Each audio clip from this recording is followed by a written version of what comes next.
পশ্চিম মেদিনীপুরের দাসপুরের নারাজুল রাজবাড়িতে সরকারি জমি দখল করে বাড়ি নির্মাণের অভিযোগ উঠল রাজবাড়ির 2 সদস্য বিদ্যুৎ খান ও মিহির খানের বিরুদ্ধে। অভিযোগ, রাজ্য সরকার ঘোষিত হেরিটেজ স্থানের অন্তর্ভুক্ত জমিতে তারা বাড়ি নির্মাণের উদ্যোগ নিয়েছেন। বিষয়টি জানাজানি হতে দাসপুর 1 নম্বর ব্লক ভূমি ও ভূমি সংস্কার দপ্তর তদন্ত শুরু করেছে। শনিবার ব্লকের ভূমি আধিকারিক ও ঘাটালের এসডিএলআরও ঘটনাস্থলে গিয়ে পরিদর্শন করেন। সেখানে 984 নম্বর দাগের জায়গায় নির্মাণ কাজ চলছিল বলে জানা যায়। দ্রুত প্রশাসনিক পদক্ষেপ নিয়ে জায়গাটিতে নোটিশ সাটিয়ে দেওয়া হয় এবং নির্মাণ কাজ বন্ধের নির্দেশ দেওয়া হয়। এছাড়া আরও 3টি দাগ 966, 970, 982 সরকারি সম্পত্তি হিসেবে চিহ্নিত করে সেখানে নোটিশ দেওয়া হয়েছে। ভূমি দপ্তরের তরফে জানানো হয়েছে এই জায়গাগুলো রাজ্য সরকারের মালিকাধীন এবং সেখানে কোনো ধরনের নির্মাণ বেআইনি। নোটিশ পাওয়ার পর বিদ্যুৎ খান জানিয়েছেন তিনি নির্মাণ কাজ বন্ধ করে দিয়েছেন, তবে তার দাবি 1968 সালে রানী অঞ্জলি খান তাকে ওই জমি দানপত্র করে দিয়েছিলেন এবং তার কাছে সেই সংক্রান্ত নথি রয়েছে। তিনি বিষয়টি নিয়ে পরবর্তী পদক্ষেপের কথা ভাবছেন। প্রশাসনের করা নজরদারির ওপর এখন দেখার ভবিষ্যতে এই জমির মালিকানা ও ব্যবহারের বিষয়ে কি সিদ্ধান্ত নেওয়া হয়। নোটিশ দিচ্ছে কেন? নোটিশ দিচ্ছেন, আমি যে বাড়িটায় মানে মালিকানাধীন আছি, এই বাড়িটায় মোটামুটি উনি দিচ্ছেন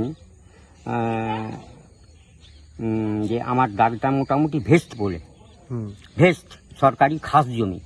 সরকারি খাস জমিতে আমি দীর্ঘ 60 বছর ধরে বসবাস করছি। আমার স্বামী স্ত্রী ছেলেপুলে নিয়ে বসবাস করে আছি। সেই জন্যই আমাকে নোটিশটা দিয়ে গেলেন। কেন আছি? আপনারা কি এটা তো রাজবাড়ি এলাকা? রাজবাড়ি। আমি রাজবাড়িতে জন্মেছি। এই রাজবাড়িতে আমি জন্মেছি। আমার নাম বিদ্যুৎ খান। হ্যাঁ, আমি রাজবাড়ির সদস্য। আমার নাম বিদ্যুৎ খান। তাহলে এখন হঠাৎ নোটিশ? নোটিশ উনি দিয়ে গেলেন বিএলআর সাহেব কাছে। বিএলআরও আছেন, এসডিএলও আছে, ওনার কাছে তো আমি না করতে পারবো না। ওনার তো সরকারি আধিকারিক, ওনার মুখের উপরে আমি কী করে না বলবো? উনি আমাকে নোটিশ ধরালেন, আমি নোটিশটা নিয়েছি সই করে। মানে কেন নোটিশ কিছু বুঝতে পারছেন না? আমাকে তো উনি বললেন না, উনি তো আমাকে বললেন না কেন নোটিশ। উনি তো আমাকে কোনো কথা বললেন? উনি তো বলেননি আপনার নামে নোটিশ আছে। আমি নোটিশ নিয়েছি ওনার কাছে, উনি দিয়েছেন। আপনি কি রাজবাড়ির সদস্য? আমি রাজবাড়ির সদস্য। যে রাজা ছিল ওনারই কি? উনি হচ্ছেন আমার বড় রাজার ছেলে, আমরা হচ্ছি ছোটর বংশের ছেলে। ছোট বংশের ছেলে? আমি ছোট রানীমার বংশধর। ছোট রানীমার বংশধর? হ্যাঁ। কতদিন বসবাস করছেন? আমি বসবাস করে আছি, আমার বয়স হয়ে গেল প্রায় 72। আমি আছি ধরুন এই বাড়িটাতে আমি 65 বছর আছি। 65 বছর আছেন, তাই তো? এই বাড়িতে হুম। আরো তো অনেকে নোটিশ দিচ্ছে, ওগুলো আপনাদের কি কেউ হয়? ওটা আমার নিজের ভাই। আমি বিএলআর সাহেবের কাছে অ্যাপ্লাই করেছিলাম 2010 সালে। আমি যখন বিএলআর সাহেবের 2010 সালে নোটিশ করলাম, আমাকে বিএলআর সাহেব যে এই নোটিশটা ধরার পরে এই দেখুন ওনার সিল, ওনার সিলের পরে উনি সিল দিয়েছেন আমার প্যাডেতে, দিয়ে উনি আমাকে লিখেছেন hence the prayer is allow. যখন উনি আমাকে অ্যালাউ করেছেন, আমি সেই জন্য জানি এই প্লটটা হচ্ছে আমার প্লটটা হচ্ছে 984 এবং 970। উনি আমাকে hence the prayer is allow. তারপরে উনি আরেক জায়গাতে আমাকে লিখছেন, ওনার 2টো সিল আছে, একটা গোল সিল, একটা চওড়া সিল। উনি লিখেছেন hence the eligible cases for settlement under section 49 of WBR act will be placed next স্থায়ী সমিতি for approval to issue patta in favour of the eligible candidates. এই কথাটার মানে আমি বুঝে উঠতে পারিনি। এলিজিবল ক্যান্ডিডেটস, উনি লিখছেন in issue patta in favour of the eligible candidates. এই কথাটার মানে আমি বুঝে উঠতে পারিনি। আপনি দেখুন বিএলআর সাহেবের সই, এটা হচ্ছে কোর্টের অর্ডার শিট বলে লেখা আছে, রুল 129 অফ রেকর্ডেড ম্যানুয়াল 1917। মানে কাগজ আপনাদের? আমার কাগজ আমাকে উনি বিএলআর সাহেব হাইকোর্টে গেছিলেন, হাইকোর্ট থেকে আমাকে অর্ডারটা উনি হাইকোর্ট থেকে দিয়েছেন। তো বিএলআর সাহেব কোর্ট থেকে যখন আমাকে দিয়েছেন, আমি জানি এই সম্পত্তি আমার বসবাস করে আছি, 65 বছর ধরে বসবাস করছি আমি। এই যে এখানে সম্পত্তিটা, এই যে 2/6/2010 আমি অ্যাপ্লাই করেছিলাম, আমার তখন পাট্টা হয়নি।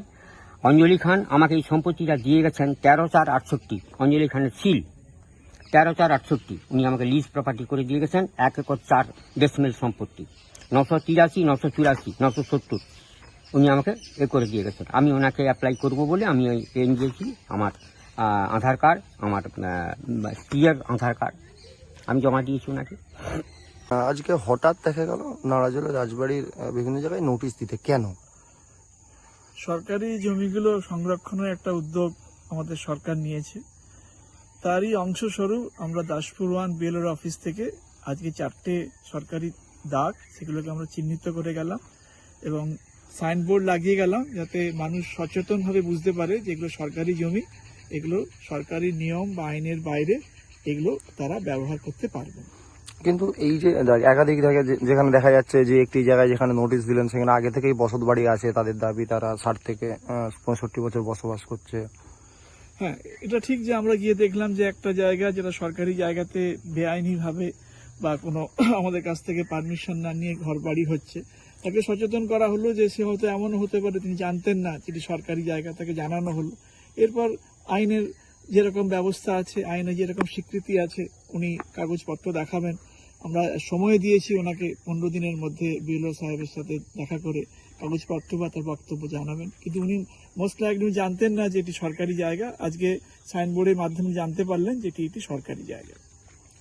ঠিক আছে। ব্যুরো রিপোর্ট, নির্ভীক বার্তা।